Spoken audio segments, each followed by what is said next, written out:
پورے dining hall میں کانچ بکھرا پڑا تھا۔ وہ روتی ہوئی خود بھی اپنے آپ کو کانچ کی طرح بکھرتا ہوا محسوس کر رہی تھی۔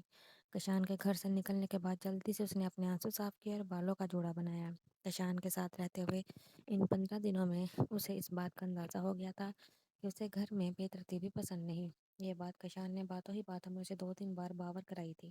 اس لیے اپنی قسمت پر ماتم کرنے کے بجائے شاپر میں سارا کانچ جمع کرنے کے بعد کمرے کو سمیٹنے لگی۔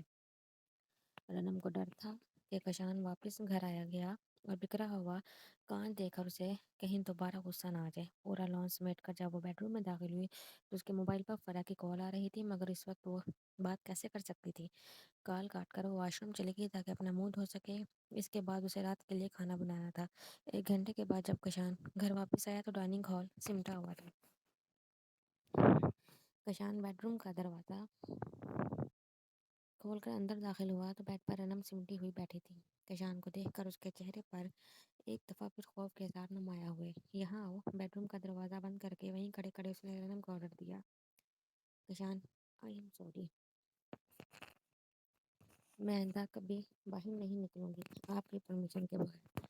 پلیز مجھے کچھ مت کیجیے گا۔ میں سمجھی تھی آپ کو خوشی ہوگی میری گھر داری کی طرف توجہ دینے پر۔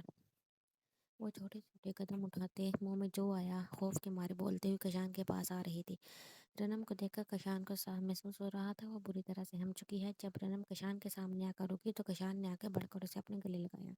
کشان کے سینے سے لگنے کے بعد رنم نے ایک بار پھر رونا شروع کر دیا۔ تھوڑی دیر پہلے والا کشان کا غصہ ختم ہو چکا تھا۔ وہ اب رنم کے گرد اپنے ہاتھ لپیٹے اسے نرمی سے باہوں میں لے کر چپ کرا رہا تھا۔ اگر کسی چیز کی ضرورت تھی تو مجھے بولنا چاہیے تھا نا، میں کوئی غیر ذمہ دار انسان یا لاپرواہ شخص تو نہیں ہوں۔ تمہیں کیا لگا میں سب چیزیں تمہیں نہیں لا کر دیتا؟ تم سے شادی میں نے اس لیے تو نہیں کی کہ تمہیں پاکوں میں مار دوں، اور اگر تمہیں خود جانے کا دل تھا تو مجھے بول دیتی، میں لے کر چلا جاتا۔ یوں اکیلے باہر جانا کہاں ٹھیک ہے؟ کوئی بچی تو نہیں ہو نا تم؟ کس طرح کی نظروں سے باہر کی لڑکیوں اور عورتوں کو دیکھا جاتا ہے؟ اور ویسے بھی وہ پیسے بھی میں نے تمہیں اس لیے تو نہیں دیے تم گھر کا سودا سلف لاتی۔ آپ چپ ہو جاؤ اور آئندہ ایسی حرکت مت کرنا۔ وہ رنم کو اپنے سینے سے لگا کر الگ کر کے اس کے آنسو صاف کرتا ہوا بولا۔ کھانا تو نہیں بنایا ہوگا رات کا؟ وہ اب بھی اسے نرمی سے سوال کر رہا تھا۔ بنا لیا تھا، میں لے کر آتی ہوں۔ اب رنم اسے کیا بتاتی کہ کتنا ڈرنے لگی تھی وہ اس کے غصے سے۔ کچن میں آ کر وہ مائکرو ویو اوون میں کھانا گرم کرتی ہوئی کشان کے مزاج و غصے کے بارے میں سوچنے لگی۔ کھانا کھانے تک کشان اس کو بہلانے میں کامیاب ہو گیا تھا، اور رات کو سونے سے پہلے وہ اسے یہ بتانا نہیں بھولا کہ وہ اس پر جتنا بھی غصہ کر لے مگر اس سے کہیں زیادہ پیار کرتا ہے۔ جلدی سو گئی بابا آج؟ رات کے کھانے کے بعد سبحان ہر روز کی طرح بہروز کے پاس آیا تو اسے سوتا دیکھ کر یسریٰ سے پوچھنے لگا، ہاں دوپہر میں کم نیند لی تھی اس لیے سو گئے؟ تم 3 دن سے گھر کتنا لیٹ آ رہی ہو سبحان؟ یسریٰ نے اس کا خیال کرتے ہوئے پوچھا۔ شو روم میں جو مینیجر رکھا تھا اسے چیٹنگ کرنے پر نکال دیا ہے، اس لیے وہاں کا بھی چکر لگا رہا ہوں 3 دن سے۔ بابا دوائی وقت پر لے رہے ہیں نا؟ وہ سامنے ٹیبل پر دوائی چیک کرتے ہوئے پوچھنے لگا۔ ٹھیک سے لے رہے ہیں، میں خود دے دیتی ہوں اپنے ہاتھ سے، تم اپنی فکریں کم کرو ذرا، اور کشان کو کہہ دو کہ شو روم وہ دیکھ لیا کرے، تمہاری تو ویسے بھی ٹف جاب ہے۔ یسریٰ کو احساس تھا کہ اس کے اوپر گھر کی باہر کی ساری ذمہ داریاں ہیں، اس لیے اس کا احساس کر کے بولی، میری فکر کرنے کے لیے آپ اور بابا موجود تو ہیں۔ کشان سے کہا تھا میں نے اپنی جاب کی بجائے شو روم دیکھ لیا کرے، مگر اس نے کوئی خاص دلچسپی ظاہر نہیں کی۔ اشتہار دیا ہے میں نے، جلدی کسی مینیجر کا انتظام ہو جائے گا۔ وہ یسریٰ کا ہاتھ عقیدت سے تھامے سے بتانے لگا، پھر چپ ہو کر اسے دیکھنے لگا جیسے کچھ کہنا چاہ رہا ہو مگر بول نہیں پا رہا۔ کچھ کہنا چاہتی ہو یا پوچھنا چاہتی ہو تو بول دو بیٹا۔ بے شک یسریٰ اسے جنم نہیں دیا تھا مگر 14 سال میں بیٹا ہی سمجھا تھا، جبھی اس کی نظروں سے اس کے چہرے سے جانچ لیا کہ اس سے کچھ کہنا چاہتا ہے۔ آپ اس دن کاشی اور رنم کے آنے پر بتا رہی تھی کہ سیرت کا رشتہ آیا ہے۔ وہ اب بھی یسریٰ کا ہاتھ تھما ہوا تھا۔ یسریٰ کو اب اس کے پوچھنے پر یقین ہو گیا، اس کا شک بالکل ٹھیک تھا۔ وہ سیرت کو یقیناً پسند کرتا ہے مگر سیرت نے اس رشتے کے لیے حامی بھری تھی۔ یسریٰ نے اپنا ہاتھ چھڑا کر اس کا چہرہ تھاما۔ پسند ہے تمہیں سیرت؟ سبحان یہ مت سوچنا وہ میری بیٹی ہے، میں اپنی بیٹی کا تم سے پوچھ رہی ہوں، بلکہ میں اپنے بیٹے سے اس کی پسند پوچھ رہی ہوں۔ یسریٰ اس کی ہچکچاہٹ کو دیکھتے ہوئے فوراً بولی، پہلے بتائے رشتہ کس نے بھیجا؟ 3 دن سے وہ یسریٰ سے یہ بات پوچھنا چاہ رہا تھا، کیونکہ سیرت سے اس نے پوچھا تو اس نے لا علمی کا ظاہر کیا۔ آج اس نے ہمت کر کے یسریٰ سے پوچھ لیا، فرح باجی نے بھیجا ہے اس کا رشتہ عاشق کے لیے، مگر مجھے اپنی بہن اور بیٹی کی سے پہلے تمہاری خوشی عزیز ہے، اس لیے بے فکر ہو جا، آپ کہیں نہیں جانے دوں گی سیرت کو۔ یسرا نے مسکراتے ہوئے اس کو دیکھ کر کہا، بیٹی؟ سبحان نے لفظ بیٹی پر الجھ کر یسرا کو دیکھنے لگا۔ ہاں، یہ بات میں نے سیرت کو بتائی کہ تمہاری آنی نے تمہارے لیے رشتہ بھیجا ہے تو اس نے بنا اعتراض کے میں فیصلہ میرے اور تمہارے بابا کے اوپر چھوڑ دیا۔ یسرا نے اپنی بیٹی کی سعادت مندی کے بارے میں سبحان کو خوش ہو کر بتایا، آپ اب ریسٹ کریں، بابا صبح جلدی اٹھ جائیں گے تو آپ کو بھی اٹھنا ہوگا۔ وہ یسرا کو کہتا ہوا ایک نظر سوئے ہوئے بہروز پر ڈال کر اپنے روم میں جانے کے لیے کھڑا ہوا، مگر اس سے پہلے اس کا ارادہ سیرت کے پاس جانے کا تھا۔ ارے ہاں، سبحان، کل فرح باجی نے رنم اور کشان کی دعوت کی اور ہم سب کو بھی بلایا ہے۔ رنم کی تو بات ہو گئی ہے باجی سے، میں تمہارے بابا کی وجہ سے بھلا کیسے جا سکتی ہوں؟ تم سیرت کو لے کر کل چلی جانا۔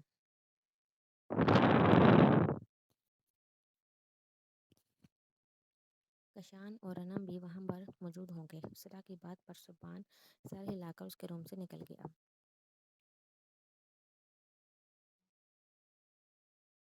اچھا ہوا تم آگے، میں کنفیوز ہو رہی تھی کہ ان دونوں ڈریسز کو لے کر ذرا بتاؤ، کل آنے کے گھر پہ یہ والا ڈریس پہن کر جاؤں گی پھر یہ والا؟ سیرت نے دونوں ڈریس ہینگر سمیت سبحان کے سامنے لہراتے اسے پوچھنے لگی۔ بہت زیادہ دل چاہ رہا ہے آنے کے گھر جانے کا؟ دونوں ڈریسز کو ہاتھ میں لے کر ایک سائڈ پہ رکھتا ہوا وہ بولا، تمہیں ہی شکوہ ہوتا ہے کہ میں ریزرو ہو کر رہتی ہوں، اب جانے کے لیے ڈریس کا پوچھ رہی ہوں تو بھی تمہیں برا لگ رہا ہے؟ سیرت اس کے چہرے کے زاویے دیکھ کر بولی، ڈریس کا مجھ سے کیوں پوچھ رہی ہو؟ یہ لو موبائل، عائشہ سے پوچھ لو اسے کون سا کلر پسند ہے۔ زبان نے اپنا موبائل نکال کر سیرت کے ہاتھ میں رکھتے ہوئے کہا، اوہ تو یہ بات ہے۔ سیرت نے بامشکل اپنی ہنسی چھپائی جو اسے چھپائی نہیں جا رہی تھی، اور زبان کا موبائل لے کر دوبارہ اس کی پاکٹ میں ڈالا۔ کیونکہ تم نے یہ حرکت زبان کی اس وقت سیرت کی ہنسی ضبط کرنا زہر لگ رہا تھا۔ وہ ابھی بھی سیرت کو دیکھتا ہوا سنجیدگی سے پوچھنے لگا، اف، تمہیں تو میری ہر بات ہی بری لگ رہی ہے سوبی، آخر اعتراض کیا ہے تمہیں؟ شاید وہ اس کو مزید دبانے کے موڈ میں تھی یا اس کو ایسا کرنے میں مزہ آ رہا تھا۔ مجھے آنے کے بھیجے کے رشتے پر تمہارے اعتراض نہ کرنے پر اعتراض ہے۔ تمہیں میری پوزیشن معلوم ہے، ہر وقت کسی نہ کسی کام میں الجھا رہتا ہوں، تم پھر بھی مجھے سمجھنے کی وجہ کی بجائے میرے لیے پریشانیاں پیدا کر رہی ہو۔ زبان نے اسے شرم دلانی چاہیے، یہ پوزیشن تو اب تمہاری ساری زندگی رہنی ہے اور نہ ہی کام ختم ہونے ہیں تمہارے کبھی۔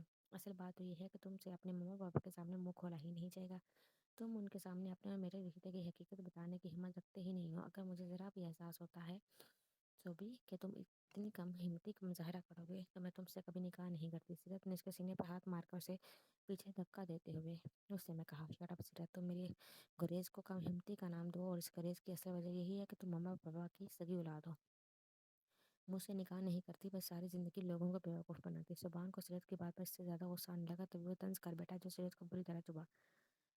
ہاں، بناتی، لوگوں کو بیوقوف کر دیتی، اپنا خود کا گزارا جیسے تیسے بھی، تمہارے ہاتھوں بیوقوف بننے سے تو یہی بہتر تھا۔ سیرت نے چیخ کر کہا، آواز نیچے رکھو سیرت، اب کمرے سے باہر تمہاری آواز نہیں جانی چاہیے۔ زبان نے غصے میں سے وارن کرتے ہوئے کہا، نہیں تو کیا کرو گے تم؟ کچھ نہیں کر سکتے تم، اس روز روز کے ڈرامے کو یہیں ختم کرو، طلاق دو مجھے تاکہ یہ قصہ آج ہی ختم ہو جائے۔ سیرت نے مزید بلند آواز میں کہا، طلاق چاہیے تمہیں؟ اس سے بہتر ہے کہ میں تمہیں اپنے ہاتھوں سے مار ڈالوں۔ زبان نے سختی سے اس کا بازو پکڑ کر کہا۔ سیرت کے مزید چیخنے پر زبان کا غصہ آنے لگا، اور کر بھی کیا سکتے ہو تم؟ آخر کہ تمہارے باپ میں نے بھی تو یہی کیا تھا اپنی بیوی کے ساتھ۔ سیرت طنزیہ ہنسی، مگر اس کے الفاظ نے تیزاب کے چینٹوں کا کام کیا۔ اس پر زبان تڑپ ہی اٹھا۔ سیرت! زبان زور سے چیخا، اس کا ہاتھ ہوا میں بلند ہوا، اس سے پہلے وہ سیرت کے منہ پر نشان چھوڑتا بیڈ روم کا دروازہ کھولا۔ زبان! سیرت کے کمرے سے باہر آتی چیخوں کی آواز پر جب یسرا کمرے میں داخل ہوئی تو اس نے سیرت اور زبان کو قریب کھڑے دیکھا۔ زبان کا ہاتھ ہوا میں بلند دیکھ کر یسرا نے بے یقینی سے زبان کو پکارا۔ دوسری طرف زبان یسرا کو بیڈ روم میں آتا دیکھ کر ایک دم شرمندہ ہو گیا۔ ماما، میری بات سنیں۔ زبان سیرت کو چھوڑ کر یسرا کے پاس آیا، مگر وہ چپ کر کے سیڑھیاں اترتی ہوئی اپنے بیڈ روم میں چلی گئی اور اندر سے اپنا دروازہ لاک کر لیا۔ زبان اپنے کمرے میں آیا اور اپنا سر دونوں ہاتھوں میں تھام کر بیڈ پر بیٹھ گیا۔ اس کا دل اندر سے پشیمان تھا، معلوم نہیں یسرا اس کے بارے میں کیا سوچ رہی ہوگی۔ آئی ایم سوری، غصے میں بھی مجھے ایسا نہیں بولنا چاہیے تھا۔ سیرت کو جب اپنے لفظوں کا سختی کا احساس ہوا تو وہ زبان کے پاس اس کے روم میں اس کو یوں سر تھامے بیٹھا دیکھ کر سیرت کو مزید افسوس ہوا۔ سیرت کی آواز سن کر زبان نے اپنا سر اٹھایا، جب سے زبان کی آنکھیں سرخ ہو رہی تھی۔ آئی ایم سوری سوبی، سیرت نے اس کا چہرہ دیکھتے ہوئے دوبارہ کہا۔ زبان لب بھینچ کر جھٹکے سے اٹھا، سیرت کا بازو پکڑ کر اسے اپنے روم سے باہر نکالتا ہوا بولا، جب تک ماما کا دل صاف نہیں ہو جاتا تم اپنی شکل مت دکھانا مجھے۔ سیرت کے منہ پر دروازہ بند ہوا تو وہ ہک دھک زبان کا رویہ دیکھتی رہ گئی اور چپ کر کے اپنے بیڈ روم میں چلی گئی۔ صبح سیرت کی آنکھ کھلی، اس نے سائڈ پر رکھے اپنے موبائل میں ٹائم دیکھا، صبح کے 8 بج رہے تھے، یعنی سبھی ابھی گھر پر ہوگا۔ سیرت سوچتے ہوئے اپنے کمرے سے نکل کر زبان کے پاس جانے لگی۔